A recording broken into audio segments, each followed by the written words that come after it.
प्रधानमंत्री की वार्ता परिषद बहुत ही निराशाजनक है और उनकी असहायता को दर्शाने वाली है। कोएलिशन धर्म का अर्थ भ्रष्टाचार को समर्थन ये नहीं हो सकता और कोएलिशन का संबंध केवल 2G स्पेक्ट्रम से है। जो इसरो के संबंध में जो हुआ है उसके साथ कोएलिशन का क्या संबंध है? कॉमनवेल्थ गेम में हुआ इसके साथ कौन से पार्टी का संबंध है? मुझे लगता है आदर्श में जो हुआ है उसके किसका संबंध है? और इसलिए भ्रष्टाचार का एक प्रकार से छुपाने की कोशिश हुई है और सब आरोप जो कुछ हो रहा है ये मीडिया और अपोजिशन पार्टी केवल यही गलत प्रचार कर रही है, बाकी सब आलबेल है और अपनी असहायता प्रधानमंत्री ने दर्शाई है। और जिस प्रकार से उन्होंने कहा कि कोई गुजरात के मंत्री के कार्रवाई के कारण विरोधी बीजेपी बदला निकाल रही है, तो बहुत ही हास्यास्पद है। ये क्या सीएजी ने निकाला, ये कोई हमने निकाला है क्या? इनकम टैक्स ट्रिब्यूनल में बात आई, वो कोई हमारा संबंध है क्या? कॉमनवेल्थ गेम में इन्फोर्समेंट डायरेक्टरेट और सीबीआई कार्रवाई कर रही है, कोई हमारे कारण कर रही है क्या? आप मीडिया में इतने सब स्कैंडल्स लगातार दिख रहे, छाप रहे, दिखा रहे, इसके साथ हमारा कोई संबंध है क्या? ये तो सब आई हुई बातें हैं और मुझे लगता है पूरी असहायता और इसमें प्रधानमंत्री दर्शा रहे थे। एक तरफ से भ्रष्टाचार को रोकने में वो पूरी तरह से असफल हुए, इस बात को उन्होंने मान्य किया, और दूसरी ओर कोएलिशन धर्म के नाम पर ये भ्रष्टाचार के अधर्म को सपोर्ट करना और एक प्रकार से कोएलिशन पार्टी को अपना एक डिपार्टमेंट आउटसोर्स करके देना, और दूसरी ओर आज पहली बार सरकार ने कहा कि फाइनेंस मिनिस्ट्री का जो कुछ राजा ने निर्णय लिए थे उसको समर्थन था, तो फिर इसके साथ यूपीए का यानी कांग्रेस पार्टी का भी कैसा समर्थन है? अगर राजा के निर्णयों में फाइनेंस मिनिस्टर ने अप्रूवल दिया, ये अगर प्राइम मिनिस्टर कहते हैं, तो इसका मतलब तो इसके साथ सबका संबंध है। और as a group of minister के हेड होने के नाते क्या उनकी ये जिम्मेदारी नहीं थी कि उनको रोकना? एक बार उन्हें पत्र लिखकर उनका हो गया समाधान और उसके बाद वो कह रहे कि जो निर्णय हुए वो मिनिस्ट्री ने लिए। मुझे लगता है इसमें अपरिहार्यता है भी है और एक इफेक्टिव प्रधानमंत्री के नाते सरकार चलाते समय इन सब बातों को कठोरता से अमल करने में वो पूरी तरह से नाकाम रहे। ये उनका फेल्यूर है और ये असहायता उनके इस बातचीत से दिखती है और मुझे लगता है ये निराशाजनक था। और इसलिए भ्रष्टाचार के खिलाफ भले वो जो कहते रहे, पर भारतीय जनता पार्टी जो विषय हमने खड़े किए हैं उसके लिए हम बिल्कुल ताकत के साथ खड़े रहेंगे और देश में इसके साथ जाएंगे। जेपीसी के बात पर भी मुझे उन्होंने ब्लेम अपोजिशन पार्टी को दिया कि कोई भी बात पार्लियामेंट नहीं करती। आज अगर आपको उपलब्धि हुई है कि जेपीसी के बारे में विचार करने के लिए सरकार तैयार हुई, तो 1 महीना 1.5 महीना पार्लियामेंट का पूरा सेशन हमने गवाया, तो पहले क्यों नहीं तैयार हुए? अगर आप किसी भी कमेटी के पास जाने के लिए तैयार है, इंक्वायरी के लिए तैयार है, तो पार्लियामेंट का सेशन आपने जो आज मान्य कर रहे हैं वो अगर पहले मान्य करते तो ये नौबत नहीं आती। और इसके लिए अपोजिशन पार्टी को ब्लेम करना ये भी मुझे लगता है उनका अन्यायपूर्ण है। ओवरऑल एक निराशाजनक पत्रकार परिषद उनकी रही। भ्रष्टाचार के साथ राजा का समर्थन एक प्रकार से उन्होंने इनडायरेक्टली किया और मुझे लगता है उसको कवर अप करने की कोशिश एक प्रकार से उनके बातचीत से दिखती है। ये देश के लिए दुर्भाग्यपूर्ण है और ये असहायता भले उनकी होगी प्रधानमंत्री के नाते, पर देश के विपक्ष की नहीं है। जो कुछ भ्रष्टाचार से इस देश को लूटने का कार्य चलता रहा, चाहे वो 2G स्पेक्ट्रम हो, चाहे स्पेस का विषय हो, चाहे कॉमनवेल्थ गेम का हो, 10 लाख करोड़ के हमारे बजट में हमारी ये कम से कम 40% रकम इसमें है और मुझे लगता है कि इसके लिए हम लोग संघर्ष करेंगे।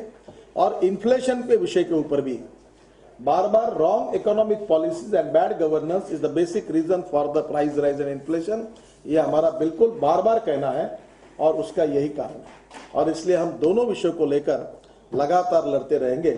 प्रधानमंत्री जी के वक्तव्यों से देश को भी निराशा हुई है, ना उससे कुछ भ्रष्टाचार के खिलाफ लड़ने की कोई प्रेरणा मिलती है, न इसके बारे में लड़ने के बजाय, इंक्वायरी के बजाय इसको कवर अप करने की कोशिश है। ये बहुत दुर्भाग्यपूर्ण है। स्पेक्ट्रम के प्राइस का तुलना सब्सिडी से करना, ये स्पेक्ट्रम के प्राइस की तुलना ये स्पेक्ट्रम के साथ करना ये कितना हास्यास्पद है। फर्टिलाइजर सब्सिडी, वो गैस और ऑयल की सब्सिडी और फूड ग्रेन के लिए सब्सिडी, ऐसी स्पेक्ट्रम की सब्सिडी है। ये सब्सिडी है क्या? ये जो सीजी कह रही है कि 1,76,000 करोड़ का घोटाला हुआ है, जो लक्ष्मी दर्शन का कार्यक्रम लोगों ने किया है, ये क्या सब्सिडी प्रोग्राम है क्या? और कल सीबीआई ने भी मान्य किया कि इसमें 50,000 करोड़ का घोटाला, और इनके एक मंत्री कहते हैं कि जीरो लॉस है, और इसके बाद ये कहते हैं ये सब्सिडी है। मेरे तो समझने के बाहर है। यानी वो 2G स्पेक्ट्रम को जो हुआ है, वो जो भ्रष्टाचार है उसको वो जस्टिफाई करना चाहते हैं या कवर अप करने की प्रोसेस शुरू हुई है, मुझे समझ में नहीं आया। प्रधानमंत्री ने अपने आप को 10 में से 7 नंबर दिए, आप कितने रंग देते हैं? देखो, नंबर तो देना कोई मेरा काम नहीं, क्योंकि मैं परीक्षक नहीं, पर एक बात कहता हूं कि जैसे 33% पासिंग मार्क रहते हैं, वो 33 के अंदर है उनका जो कुछ मार्क है, उसके ऊपर। चलिए, ठीक है, बढ़िया। प्रधानमंत्री ने कहा कि हम बहुत कमजोर हैं, असमर्थ, जैसे आपने भी कहा, और उन्होंने कहा कि सब कुछ मेरे हाथ में है। क्या उन्होंने किस तरफ से इस प्रामाणिकता को मैं दाद देता हूँ। एक बात उन्होंने खुले दिल से मान्य की कि मैं बहुत असहाय हूँ, मैं निर्णय भी नहीं कर पाता, मेरे पर कोalition मंत्रियों पार्टियों का दबाव भी रहता है, और ये सब भ्रष्टाचार में रोक भी नहीं पाता। This is a very honest expression from him, I appreciate this. इशारा किस तरफ कर रहे हैं, आखिर कौन चला रहा है सरकार? वो तो मुझे लगता है, मैं शायद आपका भगवान पर विश्वास है या नहीं मुझे पता नहीं, पर ये सरकार उनकी बातचीत से कोई तो भी अद्भुत शक्ति चला रही है, इस बात पर मेरा विश्वास है। विनय जी एक एक करके कैसे चले? रूडी जी कॉल करें। रूडी जी, चलो विनय पूछ लो। बात कही खुद प्रधानमंत्री ने, किस तरह की मजबूरियां आपके सामने है, उसको नकेल कसने लगे तो हर 6 महीने को चुनाव होगा, तो क्या सरकार चलती रहे, इसके लिए देश लूटने दिया जाएगा? देखिए, ये करप्शन को कवर अप करने की वेल प्लान कोशिश है। 6 महीने चुनाव होगा, इस डर के कारण क्या इस देश को लूटना हम अलाउ करेंगे? क्या कलमाड़ी और कॉमनवेल्थ गेम में कौन सी मजबूरी थी? आदर्श में कौन सी मजबूरी थी? स्पेस के घोटाले में कौन सी मजबूरी थी? केवल 2G स्पेक्ट्रम में अलायंस पार्टनर की बात आई, और सब बातों को कोalition धर्म के नाम पर अपनी मजबूरी और असहायता बता देना, यानी अपने फेल्यूर को छुपाना है। ये असहायता नहीं है। इस सरकार में और यूपीए में भ्रष्टाचार के खिलाफ लड़ने की ताकत ही नहीं है। इस बात को प्रधानमंत्री ने पुष्टि की। कमलेश, एक सेकंड, कमलेश, पहली बार स्वीकार किया कि उनसे गलती हुई है, क्या बीजेपी उनसे इस्तीफे की मांग करेगी? देखिए, मैं तो पहली बार एक बात अप्रिशिएट कर रहा हूँ कि उन्हें ऑनेस्टली बताया कि मैं असहाय हूँ, मैं बड़ा अड़चन में हूँ। अब मैं वो दोहरा बोला, मैं पूरा जितना समझते उतना मैं कल्प्रिट नहीं हुई, उन्होंने कहा। मुझे लगता है ऐसे तो चलेगा नहीं ना, एक बैक करके आप नाम पुकार लें। मजुमदार देखो, रूडी जी बताए, वो बोला। Just a second please, Ram Narayan. उलझे हुए हैं, आपको क्या लगता है सरकार रूल ऑफ लॉ से चलती है या गठबंधन से चलती है? देखो, गठबंधन धर्म का अर्थ मिनिस्ट्री को आउटसोर्स करना ये नहीं होता। अटल बिहारी वाजपेयी जी ने भी एनडीए की सरकार को चलाया, गठबंधन भी अच्छी तरीके से चलाया, और इस प्रकार के स्कैंडल्स भी नहीं होने दिए। इस देश में हमारे 63 साल के इतिहास में अनेक गठबंधन की सरकारें आई। बिहार में भी गठबंधन की सरकार काम कर रही है। देश में अनेक सरकारों ने आज तक काम किया है, और गठबंधन की मर्यादा सरकार बाय हुक और क्रुक टिकाना, इसके लिए इस प्रकार के भ्रष्टाचार को सहन करना ये ठीक नहीं। और दूसरी बात मैं बार बार कह रहा हूं, एक 2G स्पेक्ट्रम को छोड़कर बाकी बड़े बड़े करप्शन का संबंध, ब्लैक मनी से लेकर जो संबंध आता है, इसके साथ कौन से गठबंधन पार्टी का संबंध है? ये कवर अप करने की कोशिश क्यों हो रही है? भ्रष्टाचार के खिलाफ सीधी कड़ी कार्रवाई क्यों नहीं होती? जब यूनो के रेजोल्यूशन के बाद 140 में से 117 देश रेटिफाई करते अपने लॉ को, और पैसा और काला धन लाने के बारे में पूरी तरह से कोशिश करते, तो सुप्रीम कोर्ट के कहने के बाद भी ये क्यों नहीं करते? नाम जाहिर क्यों नहीं करते? ये जगह जगह पर कवर अप होने की जो कोशिश हो रही है गठबंधन के धर्म के नाम पर, ये भ्रष्टाचार को कवर अप करने की कोशिश है। इतना ही मुझे लगता है। मजुमदार साहब, जैसा कि प्रधानमंत्री ने परोक्ष रूप से अपनी गलती स्वीकार की है, तो क्या आप उनको क्षमा करेंगे? देखो, क्षमा करने का न मेरा अधिकार है, ये तो जनता की अदालत में हिंदुस्तान की जनता इस बात का निर्णय करेगी, और जनता इसका निर्णय करने का अधिकार रखती है, वही उसका निर्णय करेगी। Sanket. I will come back. We'll come back. BJP feel on the comparison that the Prime Minister has made to the subsidies in the farming sector? And my second question is, you heard his answer on the ISRO deal. We made a very pointed question to the Prime Minister that are you aware of any wrongdoing in your back office, in the Prime Minister's office where bureaucrats are responsible? He has said no. Do you think that there should be an investigation? In the group of minister, the Prime Minister is the head of the minister and head of the state, head of the country. He is basically responsible for all the decisions taken by the cabinet, taken by the Prime Minister or taken by any bureaucrats. It is the responsibility, not the moral responsibility, the basic responsibility of the Prime Minister, who is the head of the cabinet. So everything is with the cabinet, everything with the Prime Minister. Coming back. So it is the failure of the Prime Minister that he is not capable to control his bureaucrats and he is not capable to control the institution under him. That is the failure. But ultimately, the responsibility goes to the Prime Minister. Akhilesh, just a second. We are coming back. We are coming back. और subsidy से तुलना करना ये तो बहुत शर्मनाक बात है. English, sir. देखिए, to compare this 2G spectrum and other things with the subsidy, it is really a very wrong thing for the country. Shocking, because they are comparing the corruption with the subsidy. This is very bad. Akhilesh, NDT. जो PM ने कहा है कि BJP खासतौर से blackmail करती रही है, जीएसटी का उन्होंने हवाला दिया. ये बात जरूर हम लोग मानते हैं कि जीएसटी में बीजेपी पहले सपोर्ट करती रही, बीजेपी उसको एक क्रांतिकारी कदम मानती रही, बाद में बीजेपी ने उसको अपोज करना शुरू किया. पहली बात तो ये कि क्या बीजेपी ब्लैकमेल नहीं करती रही है जीएसटी पर. और दूसरा प्रश्न ये है इसी से जुड़ा हुआ कि जेपीसी की जहां तक बात है, बीजेपी शुरू में ये कहती रही शीतकालीन सत्र के दौरान की 2G घोटाले की जांच के लिए जेपीसी होनी चाहिए. अब जबकि सरकार 2G के लिए मान रही है, अब आपने दो नई चीजें उसमें जोड़ी, आदर्श और CWG. तो क्या बीजेपी खुद याद होगा, यही बैठकर प्रेस कॉन्फ्रेंस में मैंने कॉमनवेल्थ गेम की जब पहली प्रेस कॉन्फ्रेंस ली थी, तब मैंने जेपीसी की मांग की थी. तो बीजेपी ने मांग बहुत पुरानी की है और ये तीनों विषयों की, ये भ्रष्टाचार के संबंधित विषय जिसके साथ केंद्र सरकार का डायरेक्ट संबंध है, डिफेंस की लैंड हो, कॉमनवेल्थ गेम हो या 2G स्पेक्ट्रम हो. और इसलिए भ्रष्टाचार के विषयों की एक चर्चा होनी चाहिए, हमारी भूमिका है. वही अडवाणी जी कल रखी, रोज बात हमने कही, नई बात हमने कुछ कही नहीं है. और दूसरी, जीएसटी के बारे में आपने जो पूछा है, जीएसटी के बारे में हमारा समर्थन है, पर कुछ राज्यों में उनका रेवेन्यू लॉस होता है, तो उसके बारे में अपनी बात को कहने का अधिकार नहीं, क्योंकि जब सेंट्रल गवर्नमेंट के खजाने में पैसा आता है तो वो पैसा उनको जाता ही नहीं जल्दी. और ये उन्होंने ऐसे उदाहरण बताए. मुझे मध्य प्रदेश की सरकार ने, गुजरात की सरकार ने डाटा दिया है कि सरकार में जो बिल्कुल उन्होंने मान्य किए हुए पैसे जो उनको मिलने चाहिए, वो 6-6, 8-8 महीने ग्रांटी नेट ट्रांसफर नहीं होते. तो उन्होंने कहा कि राज्य के पास रेवेन्यू नहीं रहेगा, उसका आप समाधान ढूंढिए ताकि इसको डायरेक्ट उसी समय हमको उसका रिइंबर्समेंट हो. तो क्या हमारे राज्यों की हितों की बात करना और कमेटी में रखना क्या ब्लैकमेलिंग होता है? मुझे लगता है प्रधानमंत्री का आरोप बहुत गलत है. इस विषय पर हम लोग सहकार्य करने के लिए तैयार और बाय एट लार्ज पॉलिसी के साथ है, पर सरकार के जो कंसर्न्स है वो उन्होंने अपने केंद्र सरकार के सामने रखना, इसको ब्लैकमेलिंग कहना, ये अनफॉर्चुनेट है, दुर्भाग्यपूर्ण. Shan sir, headlines.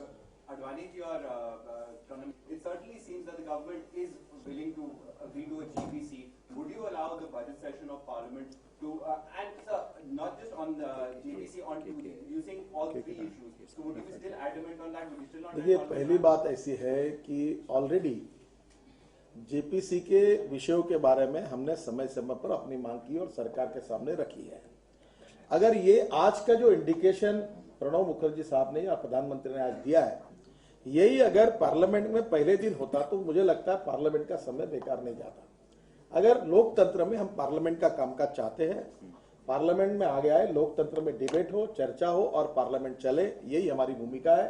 सरकार अगर यही बात भले देर से क्यों ना हो, अगर मान्य करती है तो हमारा पॉजिटिव अप्रोच उसमें से सोल्यूशन निकालने का रहेगा. लेकिन तीनों नहीं, we can't repeat देखिए, that. at the time of the discussion our competent leader will decide and they will take the decision. Sumit, नहीं आप एक सेकंड. सुमित, सरकार का अभी निर्णय नहीं आया, इंडिकेशन आया. Amit, just a second, you can't. No, please, you can't. No, that then you. Sir, नहीं ऐसे. Sir, Sumit. Yes.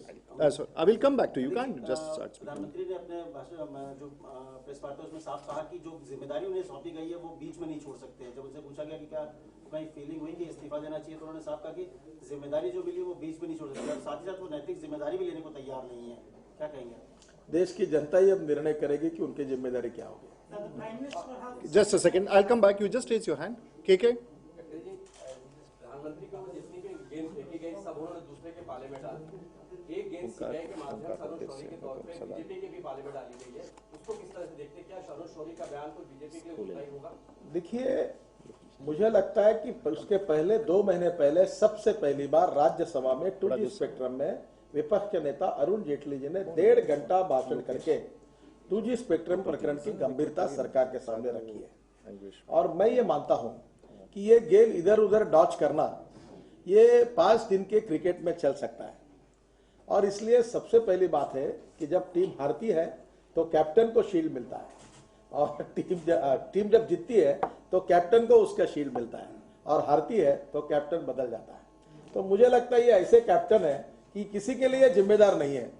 सब टीम हारे या जीते कुछ भी हो, इसका कहना है कि कोई प्लेयर जिम्मेदार है। ये दूसरी तरफ एक कवरअप करने की करप्शन को कोशिश है और अपनी जिम्मेदारी दूसरे ऊपर ढकेल देने की कोशिश है। इसका कारण प्रधानमंत्री के पास और यूपीए सरकार के पास करप्शन से लड़ने की ताकत नहीं है। वो ताकत वो गवा चुके हैं और इसलिए अपने फेल्यूर को छुपाने के लिए ये दूसरे के पल्ले में जिम्मेदारी डालने की कोशिश है। Just a second, just a minute. Omkar, just a second. This, after this, we अच्छा, come इनका हो जाने दो, please repeat it again. The Prime Minister has right to stand that he is ready to appear before any commission on any scam. How do you see this? तो उसको देरी क्यों हुई? किसने देरी की? अगर वो तैयार है तो जेपीसी की मांग उसी दिन जिस दिन पहली बार मांग मान्य होती, अगर मान्य करते तो पार्लियामेंट के इतने दिन खराब क्यों होते? और ये तो अगर वो तैयार थे तो रोका किसने? किसके कहने पर ये जेपीसी रोकी गई? फिर प्राइम मिनिस्टर से और पावरफुल सेंटर कौन है जो इसको रोक सकता है? ये अनेक विवाद है, प्रधानमंत्री इसका खुलासा करें। Omkar, Rokesh, after this. Just now you said that losing captain goes. Are you indicating that the losing prime minister should go? देखिए, पहली बात ऐसी मैं कह चुका हूं कि देश की स्थिति बहुत ही चिंताजनक है। Inflation, price rise and corruption, ये हमारे दोनों इशू ने हमको जागतिक स्तर पर देश को बहुत अड़चन की स्थिति में ला चुके हैं हमारी सरकार। और ऐसी स्थिति में मुझे लगता है कि बार बार opposition party, responsible opposition party करके जनता के पास जाकर अपनी बात को हम कहने की कोशिश कर रहे हैं। ऐसे समय इस देश की जनता ही इस सरकार का और इस प्रधानमंत्री का उचित फैसला करेगी, ये हमारा विश्वास है। Lokesh, Total TV. भ्रष्टाचार के मुद्दे पर केंद्रित थी। अब चूंकि लोकपाल विधेयक बहुत दिनों से लंबित है, इस विधेयक पर आप कितना और कितना कदम आगे बढ़ाने जा रहे हैं? एक तीसरा मोर्चा बुद्धिजीवियों का बना है, केजरीवाल के। देखिए, भ्रष्टाचार के खिलाफ पहल करने की कोई भी कोशिश सरकार की तरफ से होती है तो ट्रांसपेरेंसी के लिए और भ्रष्टाचार मुक्त सरकार के लिए हम लोग पूरी तरह सहयोग पार्लियामेंट में और पार्लियामेंट के बाहर सरकार को करने के लिए तैयार है। उन्होंने उसमें, क्योंकि जिम्मेदारी उनकी है, वो आगे आए, हम जरूर उसको सहयोग करेंगे। Vinay. सर, यूपीए 2 को खासतौर पर भ्रष्टाचार की सरकार कही, घोटालों की सरकार कही जा रही है। आपको लगता नहीं है इसकी न्यू यूपीए 1 में पड़ी थी जब न्यू डील पर सरकार को बचाने के लिए खुले तौर पर पैसों की लेन देन की गई थी और उसकी विक्ट्री साइन करते खुद पीएम सामने आए थे। प्रधानमंत्री सीधे तौर पर जिम्मेदार है भ्रष्टाचार की नींव को रखने के लिए। देखिए, यूपीए के बारे में और कांग्रेस पार्टी के बारे में मैं बार बार कह चुका हूं कि ये लक्ष्मी के भक्त है और ये लक्ष्मी दर्शन कार्यक्रम बहुत दिनों से चल रहा है। कोई कॉमनवेल्थ गेम रहे कि चाहे 2G स्पेक्ट्रम रहे चाहे स्पेस रहे, मिस्टर बार बार सोनिया जी और प्रधानमंत्री जी बात करते हैं, पर आज की स्थिति में तो मैंने जो देखा है कि वो भ्रष्टाचार को कवर अप करने की भी कोशिश है। एक तरफ राजा को अरेस्ट किया और दूसरी तरफ राजा का इनडायरेक्ट जस्टिफिकेशन भी कर रहे थे। आखिर उनके मन में क्या है? तो जो मैं कह रहा हूं ये कवर अप करने की कोशिश है, ऐसा मुझे लगता है। नहीं, no questions. No questions. Hari Krishnan. सबके लिए पीएम जिम्मेदार है और उनका जो फैसला करेगी जनता ही करेगी, तो इसका मतलब आप मिड टर्म इलेक्शन चाहते हैं और कब चाहते हैं? देखिए, जो बात मुझे कहनी चाहिए वो मैं कही है और उससे आप उचित एक्शन निकालेंगे।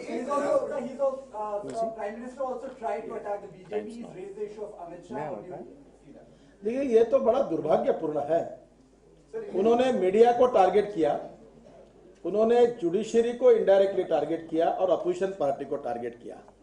देखिए 2G स्पेक्ट्रम का घोटाला CAG के कारण बाहर आया, वो जो इनकम टैक्स ट्रिब्यूनल के निर्णय के कारण बोफोर्स की बातें बाहर आई, ये जो कॉमनवेल्थ गेम है वो CBI और इन्फोर्समेंट डायरेक्टर ने बाहर लाई है और CVC ने बाहर लाई है। मुझे लगता है कि अब जो स्पेस का भी जो हुआ है वो मीडिया ने बाहर लाया। अब मुझे बताइए कि अपोजिशन पार्टी करके हम उस पर आवाज उठा रहे हैं। अब आप भी कहते हैं कि अपोजिशन क्यों चुप है, तो हम उसके ऊपर आवाज उठा रहे हैं, हम लोगों के सामने जा रहे हैं। तो मुझे समझ में नहीं आता कि इन सब बातों के बारे में बीजेपी को टारगेट करना और ये कहना कि एक मंत्री के ऊपर कार्रवाई के लिए इसलिए हम ये करना, तो क्या अपोजिशन पार्टी करके हमारे दोनों लीडर ऑफ अपोजिशन और बीजेपी हमारे लोकतांत्रिक कर्तव्यों का पालन नहीं कर रही है? और अगर हम हमारा पालन कर रही है तो उसके ऊपर प्रधानमंत्री से जिम्मेदार व्यक्ति ने यह कहना कि हम लोग किसी मंत्री को अरेस्ट किया इसलिए उसका बदला लेने के लिए कर रहे हैं, ये बहुत ही अशोभनीय है और गैर जिम्मेदार पूर्ण है। और मैं प्रधानमंत्री के इस टिप्पणी के बारे में तीव्र शब्दों में बहुत उसके नाराजगी व्यक्त करता हूँ। जन संदेश। प्रधानमंत्री ने कहा जो आपकी उदारी कर रहे हो बीजेपी रोड़े अटका रही है, आप क्या कहना? हम सब बातों के लिए देखिए, प्रधानमंत्री की अगर बात चले तो मीडिया, जुडिशरी और बीजेपी ये सब प्रकरणों के लिए जिम्मेदार है, ये उसका निचोड़ है। अब आप ही निर्णय करिए कि सच क्या और झूठ क्या है। It is a failure of the prime minister, he don't want to accept it. वो खुद स्वीकारने के लिए तैयार नहीं है और उस बातों को दूसरे पर ढकलने की कोशिश कर रहे हैं। नहीं, ऐसे तो नहीं पॉसिबल। आप साउथ से जो भी जवाब दिए उसके बारे में उन्होंने जो भी कमेंट्स दिए हैं उसके बाद उनके ऊपर आपका क्या कमेंट है? इतने कमेंट्स हो गए। अखिलेश खत्म करो। अखिलेश तिवारी पहली बार नहीं हुआ कि अरुण शौरी ने कोई पार्टी की लाइन से हटके बात कही हो। हम आपसे सिर्फ ये जानना चाहते हैं कि अरुण शौरी अभी बीजेपी के सदस्य हैं, अगर सदस्य हैं तो उनके खिलाफ कोई कार्रवाई पार्टी करेगी? इस तरह की कोई कार्रवाई नहीं करेगी, हमारे सदस्य है विद्वान growth express, Ravish, Indian express. एक क्लैरिटी चाहिए, कल का जो बयान कलकत्ता में क्लैरिटी चाहिए। अगर सिर्फ 2G स्पेक्ट्रम पे JPC बनता है तो क्या सदन चलेगा? पहली बात ऐसी है कि भारतीय जनता पार्टी ने बहुत पहले से, सबसे पहले मैंने कॉमनवेल्थ गेम पर JPC मांग की थी अध्यक्ष के नाते, बाद में आदर्श पर भी कही थी और 2G स्पेक्ट्रम में भी कही थी। भ्रष्टाचार के सब विषय केंद्र सरकार से संबंधित है और भ्रष्टाचार का एक विषय बनाकर JPC बननी चाहिए, यही बात भारतीय जनता पार्टी ने कही थी। अडवाणी जी ने कल इसी बात का जिक्र किया था। इसके बाद में सरकार से चर्चा करके उसके टर्म ऑफ रेफरेंसेस और कुछ जो बातें होगी उसमें हमारे लीडर ऑफ अपोजिशन और अडवाणी जी उसका उचित निर्णय करेंगे। रविंद्र, अभी तक सरकार ने इंडिकेशन दिया है और इसमें एनडीए के घटक पार्टी भी इन्वॉल्व है, वो सब लोग मिलकर निर्णय। बस अब अभी आपने अडवाणी जी का नाम लिया, कल भी अडवाणी जी ने कहा कि प्रधानमंत्री कमजोर है, हमें दया आती है। 2009 में जब उन्होंने ये बात कही थी तो उनके साथ पार्टी था, अन्य कोई और उनका साथ दिया था। आज प्रधानमंत्री खुद कह रहे हैं कि मैं उतना कमजोर नहीं हूँ जितना लोग कह रहे हैं। क्या पार्टी अडवाणी जी के साथ है कमजोर? देखिए, एक तो बात ऐतिहासिक सत्य है कि 2009 में अडवाणी जी जो कहा था वो सच था। देश की जनता शायद उसको स्वीकारने के लिए तैयार नहीं थी, पर अडवाणी जी जो 2009 साल में कहा था अब आप सब स्वीकार करने लगे हैं। इससे यही होता है कि अडवाणी जी जो कहा था वो channel from the south. Last question, Sri Lankan sir, you have spoken in the south about last question. Sri Lanka. We can't Fisher just Fisher on the Fisher.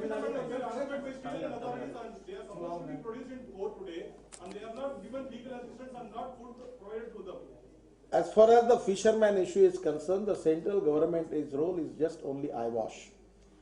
From last many days, our fishermen are facing very serious problems from the Sri Lankan government. It's very unfortunate.